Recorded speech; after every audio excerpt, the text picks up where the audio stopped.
All right, this is my 2013 Idaho bull. He's score-wise the biggest bull I've ever shot. Um, this was a draw tag also. Um, got pretty lucky. Actually, three of us drew it. I was the only one to get a bull. Wasn't because of lack of elk, but I shot this bull opening morning. We'd scouted this country in archery season, and I think we saw 27 6 point bulls or better scouting. So we're like, well, this is probably a pretty good spot.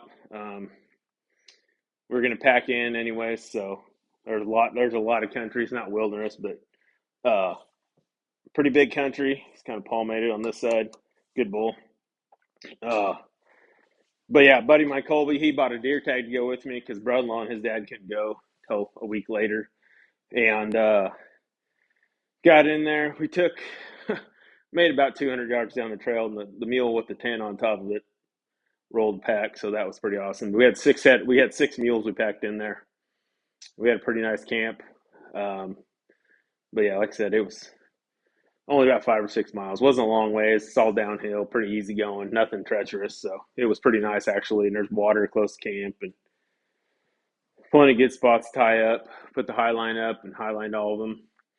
Uh, but yeah, we glassed around quite a bit. We were actually setting the tent up, and this bull actually walked out the day before the evening before the season as we're setting up. He fed out, and he fed out kind of going down country.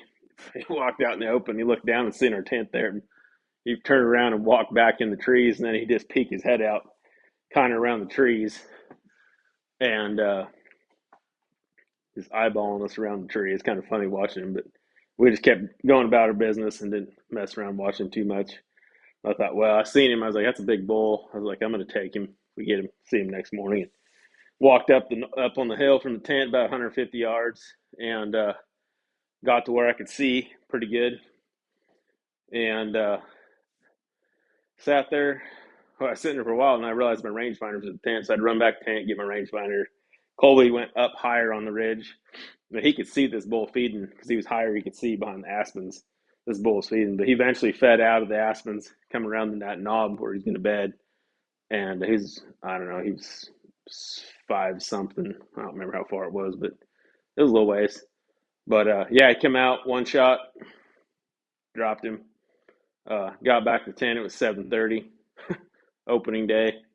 Saddled my horse because I didn't want to get my feet wet going across the river, and rode my horse across the river, tied him up, and then climbed up, cut this bull up, hung him in the trees, and headed back to camp. But we'd seen another big bull. There was another big bull that was probably upper 340s, maybe pushing 350.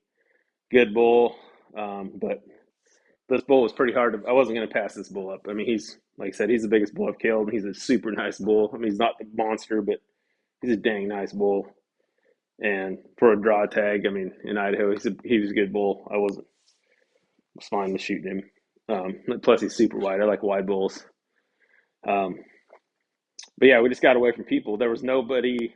Even the days after, the next day, after I shot this bull, Colby shot a nice 4 point 150s type 4 point buck. And then we just spent the rest of the week kind of glassing. We glassed tons of bulls, bucks. It was crazy. I had a buck probably pushing 190 that I seen, and I didn't buy a deer tag, so that was kind of dumb on my part. He's about 200 yards from me. Um, but yeah, this hunt basically just got away from the people. A lot of people ride in from the trailhead and hunt from the trailhead, but by about 3 o'clock in the afternoon, it was nobody. There's an outfitter in there. But other than outfitter, there was nobody. I mean, no, everybody would leave several hours before it got dark. I mean, it's a little ways in there to walk out, so they were pretty much gone. So you'd have the place to yourself. But I've seen lots of bulls, lots of elk. I would love to have this tag again. I'll probably apply for it again this year, but it's not easy to draw. So maybe I'll get lucky. But yeah, it just knowing, this is the bulls are still rutting a little bit, but not hard. Like this bull, he didn't have any cows. He was off by himself, just kind of feeding.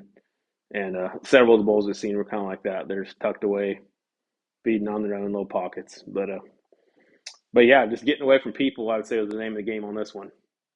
Getting out of that kind of that zone where they're getting a lot of pressure, and that helped me. Definitely helped me get this bull.